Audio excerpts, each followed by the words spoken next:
مولاي صل وسلم دائما ابدا على حبيبك خير الخلق كلهم منزه عن شريك في محاسنه فجوهر الحسن فيه غير منقسم مولاي صل وسلم دائما ابدا على حبيبك خير الخلق كلهم۔ اللہ جل وعلا کا احسان کہ جس خالق کائنات کی دی ہوئی توفیق سے میں اور آپ اِسال ثواب کی محفل میں جمع ہیں۔ اللہ کی بارگاہ میں دعا کرتے ہیں کہ خالق کائنات مرحومہ کی حتمی بخشش و مغفرت فرمائے، ان کے لواحقین، ان کے ورثاء کو اللہ صبر جمیل پر اجر جزیل نصیب فرمائے۔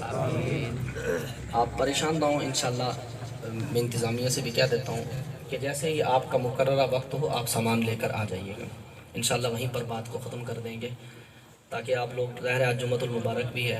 ویسے بھی ہمارا ایک مزاج بھی بنا ہوا ہے نا، ہمیں اگر کسی شادی پہ جانا ہو نا تو میں یہ نہیں کہوں گا ناراض نہ ہونا، یہ نہیں کہوں گا میری بات کو محسوس نہیں کرنا، میں کہوں گا محسوس کرنا۔ ہم نے اگر کسی دعوت ولیمہ پہ جانا نا 2 گھنٹے پہلے جا کر بیٹھتے ہیں، جاتے ہیں کہ نہیں جاتے؟ اپنے آپ کو ہی جواب دیں۔ مزاج بنا ہوا ہے نا، اصل میں یہ نیچرلی طور پر فطرتی طور پر انسان کے اندر نا یہ بات ہے کہ کہیں شادی کی تقریب پہ جانا 2 گھنٹے وہاں گزار دیں گے اور انتظامیہ کو جا کر نہیں کہیں گے یار کھانے کو کتنی دیر، پتہ ہے جب آئے گا 2 گھنٹے۔ میں نے دیکھا ہے خود گھنٹہ 2 گھنٹے بیٹھے رہتے ہیں، نہ کوئی ثواب، واللہ کوئی ثواب نہیں ملتا، صرف وہی سیاست کی باتیں، وہی دنیا داری کی باتیں۔ یاد رکھیے گا اس طرح کی محافل میں جب بھی انسان آ کر بیٹھتا ہے، جب بھی مسجد میں بیٹھتا ہے تو اللہ رب العالمین کی رحمتیں چھما چھم برستی ہیں۔ فرمایا عند ذکر صالحین تنزل الرحمہ، جہاں اللہ والوں کا ذکر ہوتا ہے وہاں رب کی رحمتیں برستی ہیں۔ تو اپنا مزاج بنایا کریں، مسجدوں کے اندر بھی اگر کبھی کوئی وقت تھوڑا سا ہو جائے نا تو مہربانی کیا کریں، اللہ کے گھر میں بیٹھ کر اس کو آباد کرنے کی کوشش کیا کریں، اور یہ بہت بڑی فضیلت ہے۔ میں روایت پڑھ رہا تھا، نبی پاک علیہ السلام نے ارشاد فرمایا ہے کہ یہ جو مسجدیں ہیں یہ قیامت کے دن سفید اونٹنیوں کی شکل میں اٹھائی جائیں گی۔ میرے اور آپ کے گھر سارے فنا ہو جانے ہیں، ہم جتنی مرضی زیب و آرائش ان میں کر لیں، جتنی زینت کر لیں نا، ان گھروں نے قیامت کے دن فنا ہو جانا ہے۔ اگر کوئی گھر باقی رہے گا تو میرے رب کا گھر ہے۔ حضور فرماتے ہیں یہ اللہ کے جتنے بھی گھر ہیں مساجد، ان کو قیامت کے دن اونٹنیوں کی شکل میں اٹھایا جائے گا، سفید اونٹنیوں۔ فرمایا ان کی گردنیں زعفران کی ہوں گی اور ان کے سر مشک کے ہوں گے، اور ان کی جو لگام ہوگی وہ سب زمرد کی ہوگی، اور جو مسجد میں اذان دینے والا ہوگا وہ اس اونٹنی کی لگام تھامے ہوئے ہوگا۔ فرمایا جو اس مسجد کا امام و خطیب ہوگا وہ اس کو پیچھے سے ہانک رہا ہوگا، چل جلدی چل۔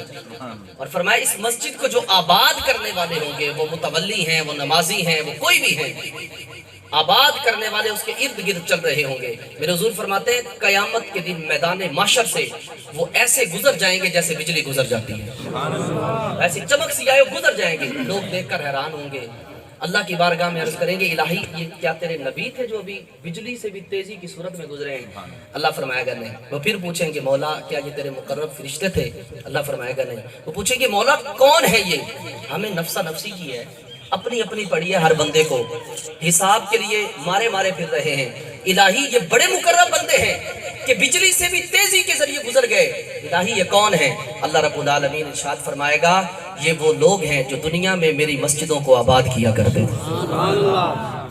تو آباد محدثین نے لکھا ہے اس حدیث کی شرح میں آباد کرنے کے بہت سارے طریقے ہیں۔ ہم مسجد میں بیٹھیں اور حدیث پاک کے اندر جن کو اللہ رب العالمین قیامت کے دن وہ 7 افراد جن کو عرش کا سایہ عطا فرمائے گا، ان میں سے ایک کے بارے میں فرمایا تھا نا وَرَجُلٌ قَلْبُهُ مُعَلَّقٌ فِي الْمَسَاجِدِ، فرمایا ایک بندہ وہ ہے جس کا دل مسجد میں لگا رہے گا۔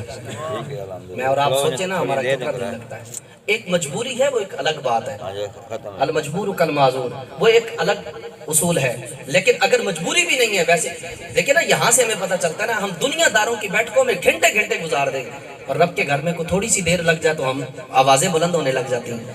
ایسا نہ کیا کریں، مسلمان کا یہ مزاج نہیں ہونا چاہیے، مسلمان کا دل مسجد میں لگنا چاہیے۔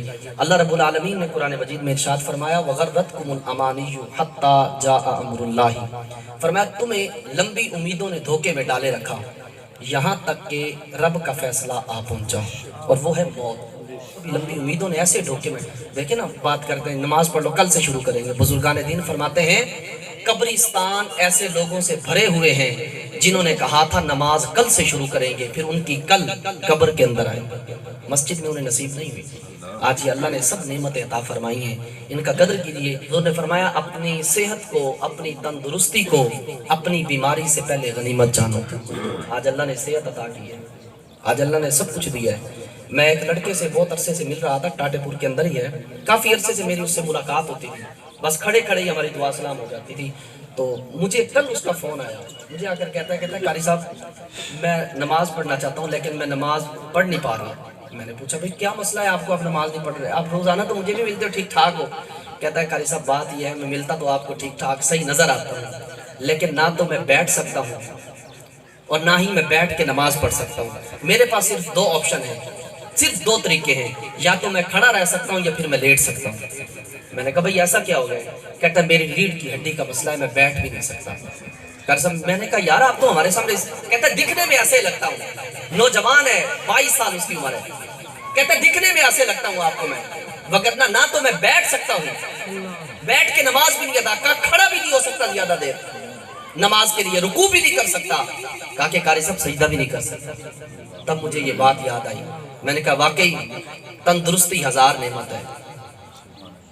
خدا کے بندو اللہ نے یہ نعمت دی ہے، ان سے پوچھئے جو دیکھنے میں تو بڑے ہٹے گٹے نظر آتے ہیں، بڑے جوان نظر آتے ہیں، لیکن ان سے ان کا حال پوچھ کے دیکھیے، ان کو سجدہ کرنا نصیب نہیں ہوتا۔ آج یہ پیشانی ہے نا اللہ کے حضور جھکانے کے لیے بنائی گئی ہے۔ ہم در در کے آگے ٹھوکریں جا کر کھاتے ہیں، ہر ایک کے پیچھے مارے مارے پھرتے ہیں، جگہ جگہ پہ جاتے ہیں، لیکن ہماری یہ پیشانی نہیں جھکتی تو اللہ کے آگے نہیں جھکتی۔ آج مجھے اور آپ کو پتہ چل جائے نا، 7 سمندر پار ایک بہت بڑے پیر صاحب بیٹھے ہیں، ہم پیروں کے منکر نہیں ہیں لیکن ایک بات سمجھانے کے لیے عرض کر رہا ہوں، 7 سمندر پار جی فلاں پیر صاحب بیٹھے ہیں، ایک تعویذ گنڈا دیتے ہیں اور بندہ منٹوں میں ٹھیک ہو جاتا ہے۔ جی میں اور آپ 7 سمندر پار کا فاصلہ طے کر کے اس پیر صاحب سے وہ تعویذ لینے تو چلے جائیں گے، لیکن پیشانی اور مصلے کا فاصلہ نہیں مٹا سکیں گے۔ حالانکہ ان پیروں کو بھی دینے والی ذات تو اللہ کی ہے نا یار۔ اور یاد رکھیے گا، بے نمازی جب اللہ والوں کی بارگاہ میں جاتا ہے تو بے نمازی کا حصہ اللہ والوں کی بارگاہ سے ختم کر دیا جاتا ہے۔ پھر بے نمازی خود کہتا ہے کہ یار یہ کیا ہو گیا، مجھے نہیں مل رہا۔ وہ جاتے ہیں ان کی دعا قبول ہو جاتی ہے، میری نہیں ہوتی۔ میاں اللہ والوں کی دعائیں قبول ہوتی ہیں، ہمارے اپنے عمل کا بھی بڑا دخل ہوتا ہے۔ میں اور آپ دیکھیں تو صحیح، میرے نبی پاک علیہ السلام کی بارگاہ میں ایک شخص آیا، عرض کرتے ہیں، کہتے ہیں حضور کاروبار چلتا تھا، اچانک سے کاروبار ٹھپ ہو گیا۔ میرے نبی پاک علیہ السلام نے ارشاد فرمایا نمازیں تو ساری پڑھتے ہو نا؟ عرض کی جی حضور ساری پڑھتا ہوں۔ کہا کہ اچھا یہ بتاؤ گھر کا دروازہ کھلا رہتا ہے یا بند؟ اس نے کہا جی کھلا رہتا ہے۔ میرے مصطفیٰ کریم علیہ السلام نے ارشاد فرمایا پھر بات یہ ہے کہ تمہارے گھر کے دروازے کے سامنے سے ایک بے نمازی گزرا ہے، اس کا سایہ تیرے گھر میں پڑا ہے جس کی وجہ سے تیرے کاروبار میں برکت چلی گئی۔ یار بے نمازی کا سایہ گھر میں پڑے تو برکت چلی جاتی ہے، جس گھر میں بے نمازی رہتے ہوں اس کا تو بیڑا ہی غرق ہوگا۔ اللہ اپنے بندوں کو ڈھیل دیتا ہے، کوئی یہ نہ سمجھے میں نماز نہیں پڑھتا تو پھر بھی میرا کاروبار بڑا اچھا چل رہا ہے، میں نماز نہیں پڑھتا تلاوت نہیں کرتا تو پھر بھی میرا بزنس بڑا اچھا چل رہا ہے، سب کچھ ٹھیک مل رہا ہے۔ میرے بھائی یہ رب کی طرف سے ڈھیل ہے، اللہ ڈھیل دے رہا ہے، شاید بندہ پلٹ آئے، شاید بندہ پلٹ آئے۔ اگر بندہ اسی ڈھیل کے اندر مرتا رہا تو یاد رکھنا پھر رب کی گرفت بڑی سخت ہے۔ اللہ فرماتا ہے اِنَّ بَطْشَ رَبِّكَ لَشَدِيدٌ، تیرے رب کی پکڑ بڑی سخت ہے۔ جس دن اس نے پکڑ کی نا تو پھر وہ بڑے بڑے پہلوانوں کو، بڑے بڑے امیروں کو، بڑے بڑے جاگیرداروں کو بھی پچھاڑ کے رکھ دیتا ہے۔ میرے بھائی اللہ کے حضور آج اس پیشانی کو لگائیں، یہ صحت اللہ کی بڑی دی ہوئی بڑی نعمت ہے، اس کی قدر کریں۔ پھر کہیں گے یار کرے سب ٹائم ہی نہیں ملتا، بڑے مصروف ہو گئے، ٹائم ہی نہیں ملتا۔ فخر نہ کریں، اللہ نے توفیق چھین لی ہے، سیدھی سی بات ہے۔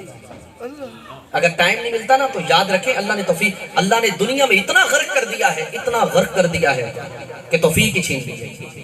دنیا میں رہنے سے کسی نے منع نہیں کیا، کمانے سے کسی نے منع نہیں کیا۔ شیخ سعدی شیرازی رحمۃ اللہ علیہ کے قول پہ ہم عمل کر کے زندگی بسر کریں نا، آپ فرماتے ہیں دنیا میں ایسے رہو جیسے کشتی پانی میں رہتی ہے۔ فرمایا جب تک کشتی پانی میں رہتی ہے کشتی تیرتی رہتی ہے، جب پانی کشتی میں آ جاتا ہے تو کشتی ڈوب جاتی ہے۔ تاکہ تم بھی دنیا میں ایسے رہو جیسے کشتی پانی میں رہتی ہے، اگر تمہارے اندر دنیا آ گئی تو تم بھی ڈوب جاؤ گے۔ میرے اور آپ کے اندر دنیا آ چکی ہے، معذرت کے ساتھ میرے اور آپ کے اندر دنیا، ہم اتنے ڈوب چکے ہیں، اذان کی آواز 5 وقت سنائی دیتی ہے۔ میں اور آپ، میں کسی کو پوائنٹ آؤٹ نہیں کرتا، ہر بندہ اپنے اندر دیکھے۔ یہ اندر جو مفتی بیٹھا ہے نا، یہ بغیر پوچھے بھی فتوے دیتا ہے۔ یہ جو اندر مفتی بیٹھا ہے اسے فتویٰ لے، پوچھے اس سے۔ میں کتنی بار مسجد میں حاضری دینے کے لیے جاتا ہوں، اذان آتی ہے میں کتنی بار جماعت کے ساتھ نماز پڑھتا ہوں، یاد رکھنا یہ آج جو اللہ نے فراغت دی ہے نا اس کو غنیمت جانے، نہیں تو ایسی مصروفیت ہمارے گلے میں ڈال دی جائے گی، ہم سمجھیں کہ ہم مصروف ہو چکے ہیں۔ نہیں بھائی، تو مصروف نہیں ہوا، تو مصروف کر دیا گیا ہے۔ تو یہ نہ سمجھ کہ میں مسجد میں نہیں جاتا، تجھے آنے کی اجازت ہی نہیں ہے۔ بندہ کون ہوتا ہے کہ میں مسجد میں نہ جاؤں؟ بندے کی جرت کیا ہے کہ وہ مسجد میں نہ جائے؟ بندہ ہوتا کون ہے مسجد میں نہ جانے والا؟ خدا کی قسم اگر رب چاہے تو بندہ گدی کے بل چلتا ہوا مسجد میں حاضر ہو جائے، سر کے بل چلتا ہوا بندہ مسجد میں حاضر ہو جائے۔ بندہ یہ نہ سمجھے کہ میں مسجد میں نہیں جاتا، نہ بندے یہ نہ سمجھ بلکہ اللہ کی توفیق نہیں ہے تجھے مسجد میں آنے کی۔ اللہ کے حضور ہم توبہ کریں کہ کیا وجہ ہے یار آج میں مسجد میں نہیں جا پاتا، آج مجھے توفیق نہیں۔ آج ہم شکوے تو کرتے ہیں نا، نمازیں پڑھنے کی شکوے، یار اللہ نے یہ بھی کر دیا، فصلیں تیار تھی، آندیاں بھی آ گئی۔ وہ ایک شخص تھا بڑا عبادت کے اندر مشغول ہوا، اتنا عبادت میں مشغول ہوا کہ اس نے، مولانا روم رحمۃ اللہ علیہ نے لکھا ہے، اتنا مشغول ہوا عبادت میں کہ اس نے سارا کچھ چھوڑ چھاڑ دیا، حتیٰ کہ اس پہ ایسی کیفیت آئی کہ اس کا گھر بھی چلا گیا، مال و اسباب سب کچھ ختم ہو گیا، اللہ کی یاد میں مصروف ہو گیا۔